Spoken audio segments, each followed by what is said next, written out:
حضرت ابو بکر صدیق رضی اللہ تعالیٰ عنہ کو دیکھیے، ابھی اسلام کا آغاز تھا، صرف 38 آدمی مسلمان ہوئے تھے، مکہ کی بستی کافروں سے بھری ہوئی تھی۔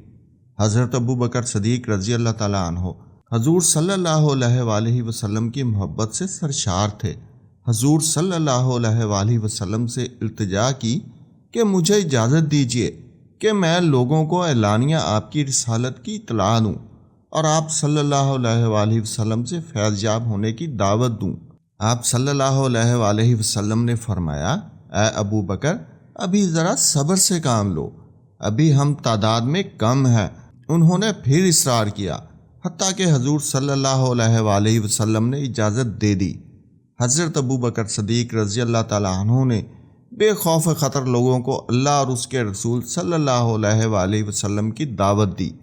حافظ ابن کثیر رحمۃ اللہ علیہ لکھتے ہیں، حضور صلی اللہ علیہ وآلہ وسلم کی بعثت کے بعد حضرت ابو بکر صدیق رضی اللہ تعالیٰ عنہ پہلے خطیب ہیں جنہوں نے لوگوں کو اللہ اور اس کے رسول صلی اللہ علیہ وآلہ وسلم کی طرف بلایا۔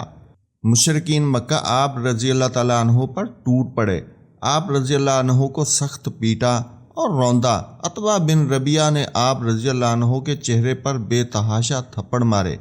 آپ رضی اللہ تعالیٰ عنہ قبیلہ بنو تمیم سے تھے۔ آپ رضی اللہ عنہ کے قبیلے کے لوگوں کو خبر ہوئی تو وہ دوڑے ہوئے آئے، مشرکین سے انہیں چھڑا کر ان کے گھر چھوڑ آئے۔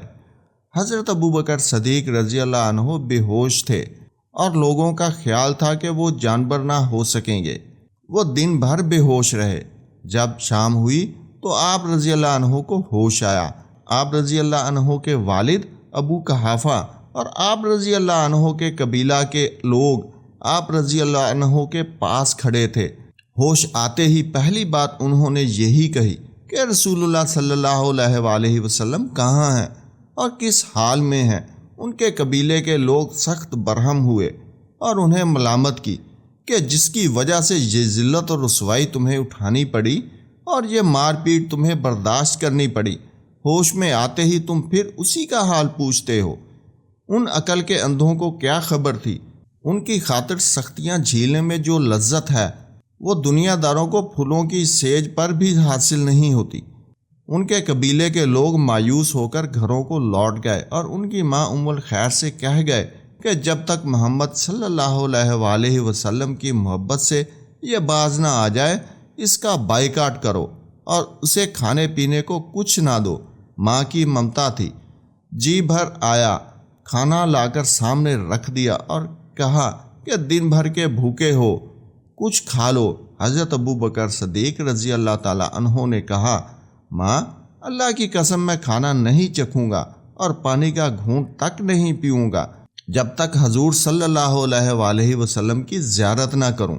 حضرت عمر رضی اللہ عنہ کی بہن ام جمیل آ گئیں اور بتایا کہ حضور صلی اللہ علیہ وآلہ وسلم بخیریت ہیں اور دار الارقم میں تشریف فرما ہیں۔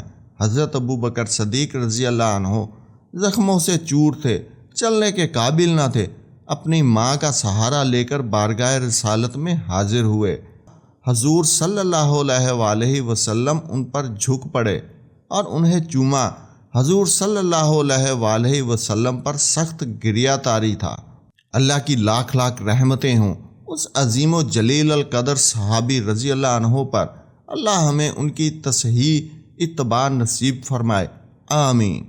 ہجرت کی رات جب حضرت صلی اللہ علیہ وآلہ وسلم حضرت علی رضی اللہ عنہ کو اپنے بستر پر سلا گئے، صبح ہوئی تو حضرت علی رضی اللہ عنہ حسب معمول نیند سے بیدار ہوئے۔ قریش نے قریب جا کر انہیں پہچانا، پوچھا، محمد صلی اللہ علیہ وآلہ وسلم کہاں ہیں؟ حضرت علی رضی اللہ عنہ نے جواب دیا، مجھے کیا خبر، میرا پہرا تھا، تم لوگوں نے انہیں نکل جانے دیا اور وہ نکل گئے۔ قریش غصہ اور ندامت سے حضرت علی رضی اللہ عنہ پر پل پڑے، ان کو مارا اور خانہ کعبہ تک پکڑ لائے۔ تھوڑی دیر تک حبس بیجا میں رکھا، آخر چھوڑ دیا۔ اب وہ ابو بکر صدیق رضی اللہ عنہ کے گھر آئے، دروازہ کھٹکھٹایا۔ اسماء رضی اللہ تعالیٰ عنہ بنت ابو بکر رضی اللہ عنہ باہر نکلیں۔ ابو جہل نے پوچھا، لڑکی تیرا باپ کہاں ہے؟ وہ بولی، باخدا مجھے معلوم نہیں۔ بد زباں و درست خواہ ابو جہل نے ایسا تماچا مارا کہ اسما رضی اللہ عنہ کے کان کی بالی نیچے گر گئی۔